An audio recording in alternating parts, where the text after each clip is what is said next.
Hello student, welcome back.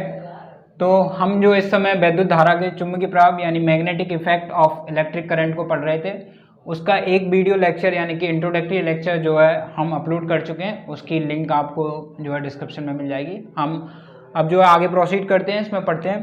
तो हमने जो है जो लास्ट वीडियोस थी वो स्टॉप की थी कि किसी वैद्युत धारावाही के कारण जो वैद्युत क्षेत्र होता है वो क्या होता है। ठीक है, magnetic field due to the current. ठीक, तो इसमें क्या है कि हम तीन केसेस पढ़ेंगे। पहला केस पढ़ेंगे कि किसी तार के द्वारा वैद्युत क्षेत्र यानी कि अगर कोई तार है यानी वायर है, उसमें एक करंट फ्लो कर रहा है तो उसके चारों तरफ किस तरीके का मैग्नेटिक फील्ड होगा और वो किस वजह से आता है।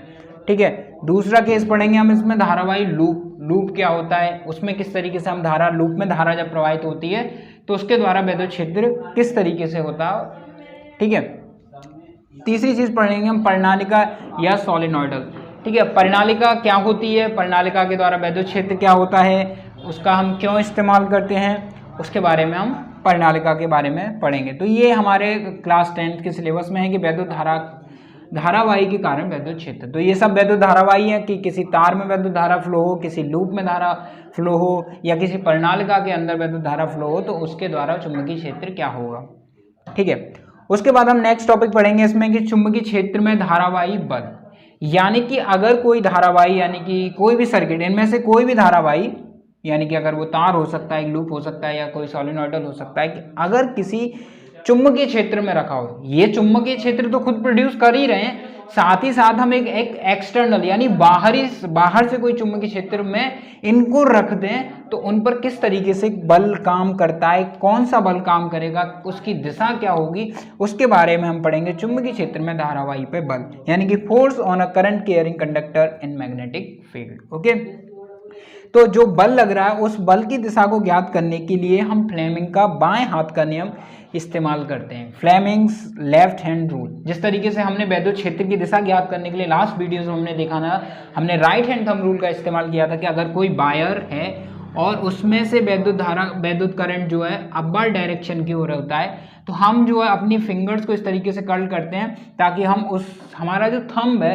वो मैग्नेट या वैद्युत धारा की दिशा में हो और हमारी जो उंगलियों को कर्ल करने की डायरेक्शन होती है वही हमारे वैद्युत क्षेत्र की दिशा होती है। तो ये वैद्युत क्षेत्र की दिशा के लिए रूल था, राइट हैंड थंब रूल। इसी तरीके से वैद्युत बल, जो चुंबकीय बल होगा, जो दो चुंबक जो इन धारावाही पे लग रहा होगा चुंबकीय बल, उसकी दिशा ज्ञात करने के लिए हम फ्लेमिंग का बाएं हाथ का नियम यानी कि फ्लेमिंग्स लेफ्ट हैंड रूल हम इस्तेमाल करते हैं। तो हम ये वीडियोस में पढ़ेंगे और इसमें अभी नेक्स्ट हम टॉपिक जो है विद्युत मोटर के बारे में और वैद्युत जनरेटर्स के बारे में हम आगे डिस्कस करेंगे। ओके, तो हम क्रम इसको इन टॉपिकों को करते हैं। ठीक है, तो सबसे पहले हमारा है कि कोई भी धारावाही है जिसमें सबसे पहला धारावाही हमारा वैद्युत तार, कि वैद्युत तार में किसी तार के द्वारा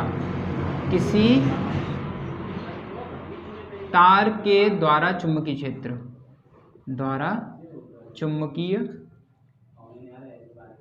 क्षेत्र, ठीक है, magnetic field due to current carrying wire. Okay, तो हमारे पास एक वायर है, ठीक है, तो कोई वायर है उसमें एक करंट आई फ्लो कर रही है। तो हम ये कैसे पता करेंगे कि इसके द्वारा कोई चुंबकीय क्षेत्र उत्पन्न हुआ है। तो इसको देखने के लिए हम एक एक्सपेरिमेंट कर सकते हैं। आपने कंपास देखा होगा, कंपास में क्या होता है, कंपास जो है एक सर्कुलर ऐसे उसमें नॉर्थ डायरेक्शन होती है, साउथ पोल होता है, ईस्ट और वेस्ट इस तरीके का, और उसके मिडिल में एक सुई लगी होती है जो अर्थ के मैग्नेटिक फील्ड यानी कि जो अर्थ है वो भी हमारा एक मैग्नेटिक चुंबकीय क्षेत्र है, तो वो चुंबकीय क्षेत्र में आने पर वो क्या होती है, फ्लक्चुएट होती है, यानी कि वो अपनी दिशा बदलती रहती है, सुई उसमें हिलती डुलती रहती है। तो इस तरीके से इसको जो है हम कंपास कहते हैं। तो किसी तार में जिसमें वैद्युत धारा फ्लो हो रही है उसके पास में अगर हम कंपास लेके आते हैं तो हमारा जो उसकी जो सुई होगी वो विक्षेपित हो जाएगी, यानी कि वो फ्लक्चुएट हो जाएगी।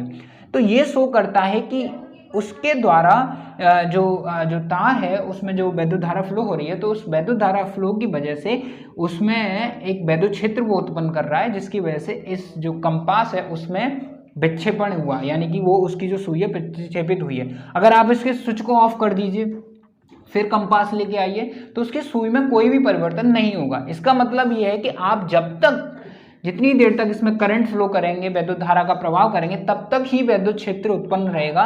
अगर आप जैसे करंट ऑफ करते हो उसका वैद्युत क्षेत्र जो है विलुप्त हो जाएगा और कंपास में कोई भी जो है विक्षेपण और जो है फ्लक्चुएशन नहीं मिलेगा।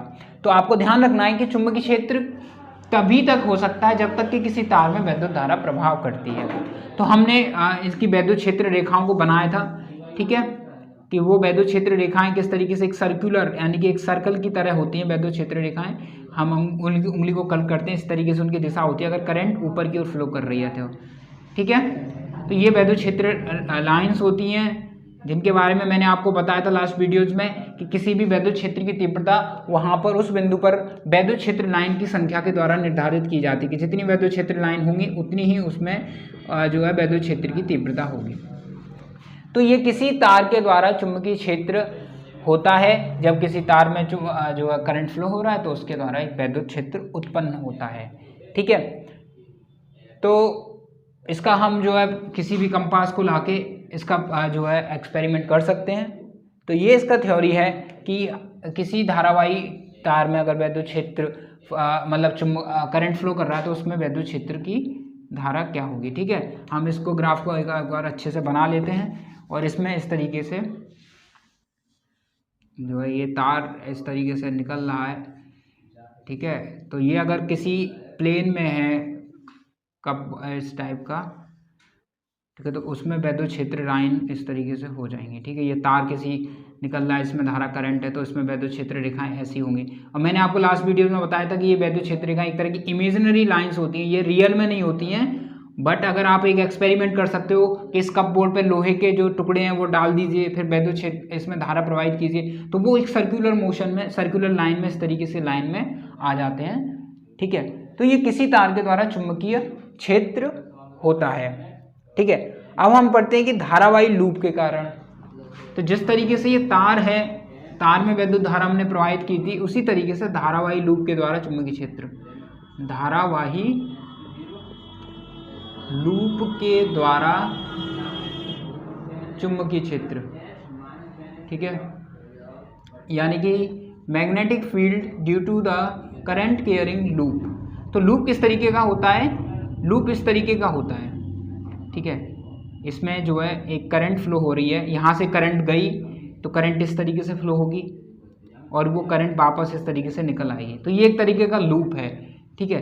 लूप मतलब अगर आप किसी तार को लें और उसको इस तरीके से फोल्ड कर दीजिए, पहले वो सीधा तार था, अब इस तार को क्या कर दीजिए, फोल्ड कर दीजिए, तो वो क्या बना जाएगा, एक लूप बन जाएगा। तो अगर इस तरीके का लूप हो तब जो है वैद्युत क्षेत्र क्या होगा, ठीक है। तो उसमें से वैद्युत क्षेत्र लाइंस इस तरीके से गुजरती हैं लूप के अंदर से, ठीक है।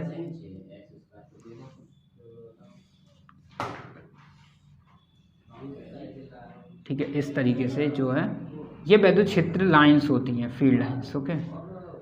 इसके इस तरीके से बनाएंगे। ये करंट की डायरेक्शन है, ये हमारा करंट फ्लो कर रहा है इस लूप के अंदर, ठीक है। ये एक लूप है, इसको डार्क कर लेते हैं, ठीक है। इसमें करंट फ्लो कर रहा है, ये वैद्युत क्षेत्र लाइंस हैं, ठीक है, मैग्नेटिक फील्ड लाइंस, ठीक है। इस तरीके से वैद्युत क्षेत्र रेखाएं निकलती हैं किसी लूप के द्वारा। तो आपने देखा था कि जब करंट स्ट्रेट था, यहाँ पर एक सीधी रेखा में था, तो वैद्युत क्षेत्र लाइन क्या थी, वो लूप बना रही थी। लेकिन जब हमारा करंट लूप बना रहा होता है तब हमारी वैद्युत क्षेत्र लाइन क्या होती है, उसके जो अक्ष होती है, ये किसी इसकी अक्ष ही तो है, ये क्या है, इसकी अक्ष है। मान लो अगर इस लूप की अक्ष है तो उसकी अक्ष की तरह समानांतर हो जाती है, एक सीधी रेखा में हो जाती है। तो ये डिफरेंस होता है कि किसी धारावाही लूप में अगर करंट फ्लो हो रहा हो तो उसकी वैद्युत क्षेत्र लाइंस किस तरीके से होंगी, या किसी स्ट्रेट वायर में अगर वैद्युत क्षेत्र फ्लो मतलब करंट फ्लो हो रहा हो तो उसकी जो है वैद्युत क्षेत्र लाइंस किस तरीके होती है। तो जब करंट में होता है तो हमने देखा कि उनमें जो होती है वो एक सर्कुलर लूप बनाती है, ये भी तो एक लूप की तरह है। और अगर जब करंट लूप की तरह होता है तब हमारी जो वैद्युत क्षेत्र लाइंस होती हैं वो उसकी अक्ष के समानांतर होती हैं, ठीक है। तो यहाँ पे जो मैग्नेटिक फील्ड होता है ये इन समानांतर लाइंस का मतलब होता है कि हमारा जो वैद्युत क्षेत्र है वो एक सतत है। हमारा जो मैग्नेटिक फील्ड है, वैद्युत क्षेत्र, चुंबकीय क्षेत्र, सॉरी, चुंबकीय जो क्षेत्र है, चुंबकीय क्षेत्र किस तरीके का है, चुंबकीय क्षेत्र हमारा सतत है। सतत का मतलब यूनिफॉर्म मैग्नेटिक फील्ड है, इसका मतलब ये हुआ कि हर बिंदु पर जो वैद्युत क्षेत्र की जो मान होगा वो क्या होगा, वो एक समान होगा, एक फिक्स वैल्यू होगी।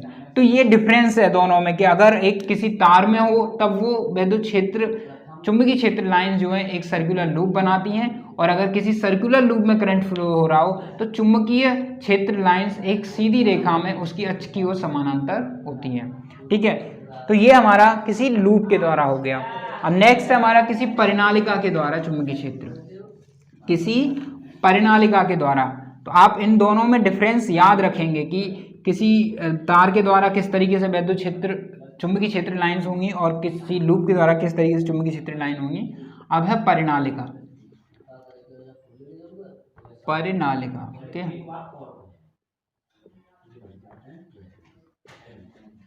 तो परिनालिका क्या होती है कि परिनालिका एक तरह की आपकी एक बेलनाकार, मान लीजिए ये खोखली बेलनाकार इस तरीके की आकृति की होती है, यानी कि एक खोखला बेलन ले लीजिए आप मतलब, और ये बनी होती है। ठीक है, खोखले बेलन है, ये अंदर से ये खोखला है, इसके अंदर कुछ नहीं भरा हुआ है। तो ये बेलनाकार पे आपके क्या करिए, आप इस पे एक तारों का मतलब इस पे तार जो है लपेट दीजिए। क्या कीजिए आप, तार लपेट दीजिए। ठीक है, मैं अच्छे से बनाता हूँ इसे। ये है आपकी परिनालिका, इस पे आपने क्या किया है, तारों को लपेट दिया है। ठीक है, ये इस तरीके से है।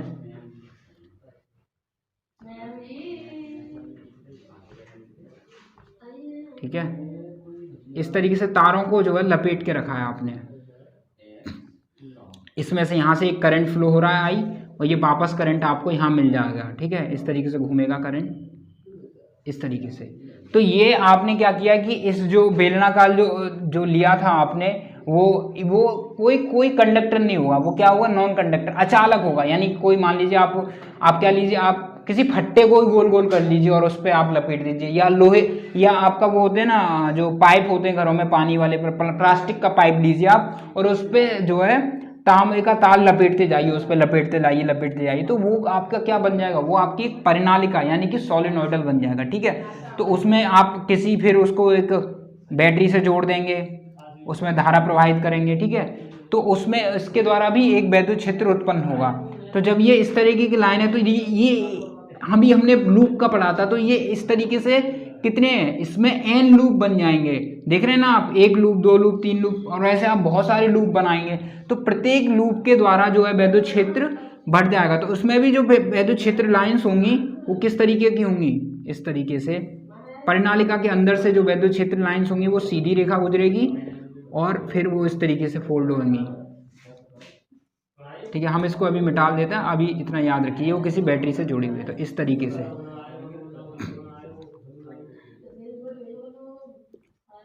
ठीक है, तो ये हमारी परिनालिका के द्वारा वैद्युत क्षेत्र लाइंस होती हैं, मैग्नेटिक फील्ड लाइंस, चुंबकीय क्षेत्र लाइंस। ठीक है, चुंबकीय क्षेत्र लाइंस होती हैं। तो ये परिनालिका हमने किस लिए इस्तेमाल की, क्योंकि परिनालिका के अंदर आप अगर इसे डॉट डॉट मिलाइए तो एक सीधी रेखाएं होंगी, यानी कि आपका जो मैग्नेटिक फील्ड है, वैद्युत क्षेत्र है, परिनालिका के अंदर क्या होगा, सतत होगा, क्या होगा, कंटिन्यूस यानी यूनिफॉर्म होगा। यानी हर बिंदु पर आपको मैग्नेटिक फील्ड जो चुंबकीय क्षेत्र है वो क्या मिलेगा, एक सतत मिलेगा। यानी हर पॉइंट पर आपका चुंबकीय क्षेत्र क्या होगा, वो एक कांस्टेंट होगा, यानी नियतांक होगा, एक फिक्स नंबर होगा।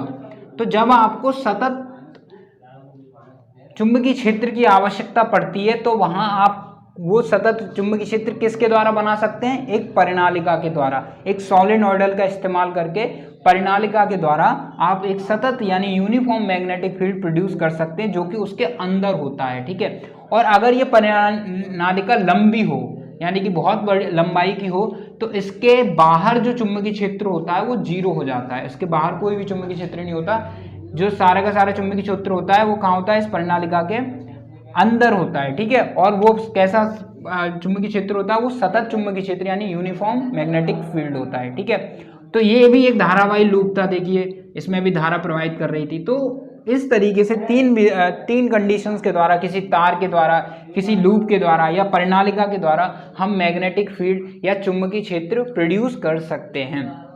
तो इनमें एक सिंगल ही कंसेप्ट था कि किसी भी कोई भी वैद्युत जो धारा है वैद्युत धारा एक चुंबकीय क्षेत्र प्रोड्यूस करती है, यानी कि वैद्युत धारा एक चुंबकीय क्षेत्र को बनाती है। ठीक है, अब हमारा जो अगला टॉपिक है इसमें चुंबकीय क्षेत्र में धारावाही पर बल, कि अगर आपके पास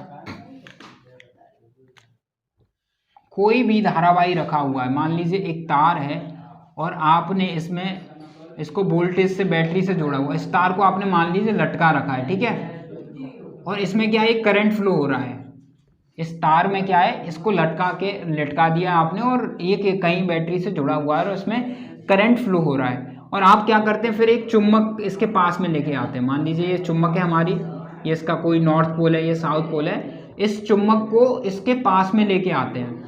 तो पहले क्या होगा कि ये तार, अगर जब चुम्बक पास में नहीं थी तो इसमें करंट फ्लो कर रहा था, इसका अपना चुंबकीय क्षेत्र था। ठीक है, तो ये क्या था, एक स्टेबल था, यानी कि ऐसे का ऐसा रखा था। लेकिन बट आप इस चुम्बक को इस तार के पास में लाते हैं, इस चुम्बक को इस तार के पास में लाते हैं, तो क्या होता है, ये तार जो है फ्लक्चुएट करता है, यानी कि ये घूमने लग जाता है, इधर उधर हिलने डुलने लग जाएगा। इसका मतलब कि आप इस तार को बिना छुए आप इस तार को जो है हिला डुला सकते हैं। तो ऐसा क्यों हो रहा है, मतलब आप छू भी नहीं रहे हो इस तार को, लेकिन फिर भी ये इस चुम्बक की वजह से हिल डुल रहा है। इसका रीजन ये है, इसका वजह ये है कि ये जो धारावाही इसमें जो फ्लो हो रहा है, तो इसका भी अपना एक चुंबकीय क्षेत्र है, और जो चुम्बक हम लेके आए इसका भी अपना चुंबकीय क्षेत्र है। तो जब कोई धारावाही किसी चुंबकीय क्षेत्र में रखा जाता है तो उस पर एक बल लगता है। तो ये चुम्बक क्या कर रही है, इस धारावाही पे क्या लगा रही है, एक बल लगा रही है। उसी बल को हम कहते हैं चुंबकीय बल, यानी कि मैग्नेटिक फोर्स। ठीक है, तो ये पहला एक्सपेरिमेंट जो है, सबसे पहला एक्सपेरिमेंट हमारे एक साइंटिस्ट थे फैराडे, उन्होंने किया था। तो उन्होंने देखा था कि हम जो है जब किसी जो चालक तार है उसमें करंट फ्लो करते हैं, तो जो कंपास है उसमें आप क्या देखते हो, उसमें फ्लक्चुएशन देखते हो, मतलब आप उसको हिला भी नहीं रहे हो, आप कोई अलग से अपना बल नहीं लगा रहे हो, लेकिन वो फिर भी हिल डुल रहा है। तो इसका वजह यह है कि जब कोई धारावाही जिसमें धारा प्रवाहित हो रही है किसी चुंबकीय क्षेत्र में रखा जाता है, तो उस पर क्या लगता है, ये एक बल लगता है। ये उसी तरीके से है कि जैसे एक आप चुम्बक है और एक चुम्बक को दूसरी चुम्बक के पास में लेके आते हैं आप, तो क्या करते हैं, या तो वो आपस में चिपक जाएंगी या फिर वो एक दूसरे को दूर फेंक देंगी या आपस में चिपक जाएंगी। तो चुम्बक आपस में कब चिपकती हैं, जब उनके दोनों पोल, यानी कि साउथ, ये नॉर्थ पोल है, साउथ पोल है, उत्तरी ध्रुव दक्षिणी ध्रुव, अगर दोनों पोल विपरीत हों, अगर एक नॉर्थ हो और एक साउथ हो, तब वो क्या करेंगी, तब वो आपस में चिपक जाएंगी। ठीक है, लेकिन इस कंडीशन में देखो कि नॉर्थ पोल है, साउथ पोल है, दक्षिणी ध्रुव की तरफ है, उत्तरी ध्रुव की तरफ है, तो क्या करेंगे, ये एक दूसरे को प्रतिकर्षित करेंगे और ये कभी चिपकेंगे नहीं। आपने देखा कभी सेम पोल क्या है, कभी चिपकेंगे नहीं। अगर ये नॉर्थ पोल है या साउथ पोल है और यहाँ भी हम साउथ पोल लाएं और यहाँ नॉर्थ पोल हो, तो ये क्या होंगे, ये कभी चिपकेंगे नहीं। आप देखेंगे एक फोर्स महसूस करेंगे, आप एक बल महसूस करेंगे जो इन चुम्बकों को चिपकने नहीं देगा। और अगर उनके पोल डिफरेंट कर दिए जाएं, एक नॉर्थ पोल है एक साउथ पोल है, तो दूसरा नॉर्थ साउथ कर दिए जाएं, विपरीत पोल कर दिए जाएं ध्रुव, तो वो क्या होंगे, आपस में चिपक जाएंगे। तो वो क्यों चिपक रही है, क्योंकि उन पर एक बल लग रहा है। तो इसी तरीके से हमने अभी पढ़ा है कि जितने भी धारावाही हैं वो एक चुम्बक की तरह व्यवहार करते हैं कि नहीं, क्योंकि उनके द्वारा एक चुंबकीय क्षेत्र होता है और हमारे पास एक ऑलरेडी चुम्बक है। तो इसका मतलब है कि ये धारावाही भी एक चुम्बक की तरह बिहेव कर रहा है। हमारा जो धारावाही चालक है वो भी एक चुम्बक बन गया, एक चुम्बक हम पे ऑलरेडी है ही है, तो वो क्या करेंगे, या तो वो एक दूसरे से आकर्षित करेंगे या एक दूसरे को प्रतिकर्षित करेंगे, यानी कि वो एक दूसरे पर बल लगाएंगे। उस बल की वजह से ये क्या होता है, ये फ्लक्चुएट होता है, यानी कि इसमें विक्षेपण होने लग जाता है, ये हिलने डुलने लग जाता है। तो अब आप बात को समझ में आई कि जब किसी धारावाही को किसी चुंबकीय क्षेत्र में रखा जाता है तो उस पर एक बल लगता है। ठीक है, तो आप ये पॉइंट याद रखेंगे। और वो बल क्यों लगता है, क्योंकि ये धारावाही भी, अभी हम लास्ट सेक्शन में देखा था, ये धारावाही भी एक चुम्बक की तरह बिहेव करने लग जाता है। तो जिस तरीके से हमारी नेचुरल चुम्बक एक दूसरे को आकर्षित और प्रतिकर्षित करती है, उसी तरीके से धारावाही और ये चुम्बक भी एक दूसरे को आकर्षित और प्रतिकर्षित करते हैं।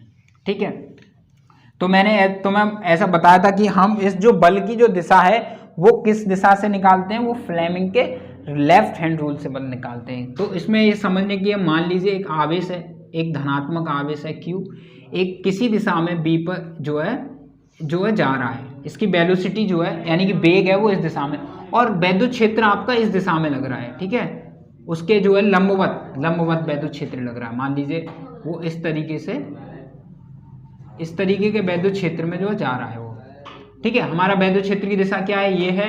हमारे जो बेग की दिशा क्या है, वो ये है। तो इस पे जो बल लगेगा वो हम जो है फ्लेमिंग के लेफ्ट हैंड रूल से निकालेंगे। तो लेफ्ट हैंड रूल क्या होता है कि आपके पास, हमने जैसे भी ये उंगलियां हैं तीनों की तीनों, ठीक है, आप इसे समझिए, ठीक है।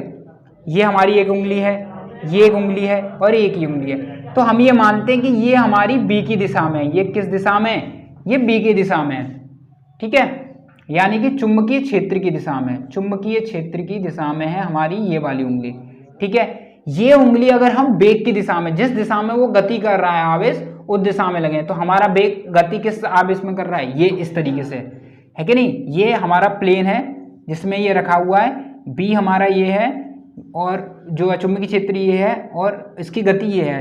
तो हम इस वाली उंगली को किस दिशा में करेंगे, उसके बेग की दिशा में। तब हमारा जो अंगूठा होगा, अंगूठे की जो दिशा होगी वो हमारी क्या होगी, चुंबकीय बल की दिशा होगी। किसकी दिशा होगी, चुंबकीय बल की दिशा। तो हमारे इस समय जो इस पर जो चुंबकीय बल लगेगा वो किस तरफ लगेगा, इस कार्डबोर्ड या बोर्ड के लंबवत नीचे की ओर। लंबवत किधर, नीचे की ओर, क्योंकि देखो हमारा मैग्नेटिक फील्ड किधर है, चुंबकीय क्षेत्र इधर, बल के बेग किधर है हमारा, इधर। तो बल किस दिशा में लगेगा इस पर, हमारे अंगूठे की दिशा में। तो ये लेफ्ट हैंड रूल है, आप इसे याद कर लीजिए, फ्लेमिंग का लेफ्ट हैंड रूल, ठीक है। बाकी दो उंगलियां आपकी ऐसे रहेंगी कि ये जो अंगूठा है हमारा वो फोर्स की दिशा है, ये वाली जो पहली उंगली है वो हमारी वैद्युत क्षेत्र की दिशा है, और ये वाली उंगली जो है हमारा जो है उसकी आवेश की या करंट की, इसके करंट की दिशा भी हो सकती है ये, क्योंकि हमें मालूम है कि आवेश का प्रभाव ही तो करंट जो है वैद्युत धारा को बताता है। हम जो शुरुआत में हमने चैप्टर में पढ़ा था, तो करंट आवेश फ्लो कर रहा है तो उसके द्वारा करंट भी होगा, करंट की दिशा भी क्या होगी, उसके जो है बल की जो बेग की दिशा है वही उसकी दिशा में होगी। तो ये फ्लेमिंग का हमारा लेफ्ट हैंड रूल है, जो हमें किसी भी चालक पर, ये आवेश क्या है, एक तरह के चालक ही तो है, ठीक है, उस पर अगर वो हमें किसी वैद्युत क्षेत्र में रखा जाता है तो उस पर लगने वाले बल की दिशा को बतलाता है। हम इसको और तरीके से तार की भाषा में समझ सकते हैं कि मान लीजिए एक कोई तार है, ठीक है, और ये किसी मैग्नेटिक फील्ड में रखा है, ठीक है, ये मान लीजिए कि वो इस तरीके से है। अब इस दिशा में ले लेते हैं हम, ठीक है, वैद्युत क्षेत्र को, ये वैद्युत क्षेत्र है, इसमें करंट फ्लो हो रहा है आई, तो इस पर बल किस दिशा में लगेगा, तो हम फिर से वही कहेंगे। तो अब हमें बी आई को, हमें अपना वेलोसिटी को किधर लेना पड़ेगा, तो इस तरीके से हमारा बी है तो बी किधर रहना चाहिए, इधर, करंट किधर रहना चाहिए, इधर, ठीक है। तो ये अंगूठा किस दिशा में कर रहा है, इस कार्डबोर्ड के बाहर की ओर, यानी कि अगर इस पे जो बल लगेगा वो किस तरीके से लगेगा, लंबवत हमारी दिशा में, बाहर की ओर, इस तरीके से। देखिए ये होगी करंट की दिशा, ये हो गई वैद्युत क्षेत्र की दिशा, और अंगूठे की दिशा क्या बताती है, वैद्युत चुंबकीय बल की दिशा, ठीक है। तो ये चुंबकीय क्षेत्र की दिशा हो गई, ये जो है करंट की दिशा हो गई, तो ये चुंबकीय बल की, ठीक है, फोर्स की डायरेक्शन होगी अंगूठे की दिशा। तो यही हमारा फ्लेमिंग का लेफ्ट हैंड रूल है, जिसे हम इस्तेमाल करते हैं वैद्युत चुंबकीय बल की दिशा को निकालने के लिए। जब कोई जो वैद्युत धारावाही है किसी चुंबकीय क्षेत्र में रखा जाता है तो उस पर चुंबकीय क्षेत्र कितना बल लगाता है, किस दिशा में लगाता है, उसको निकालने के लिए फ्लेमिंग का बाएं हाथ का रूल है।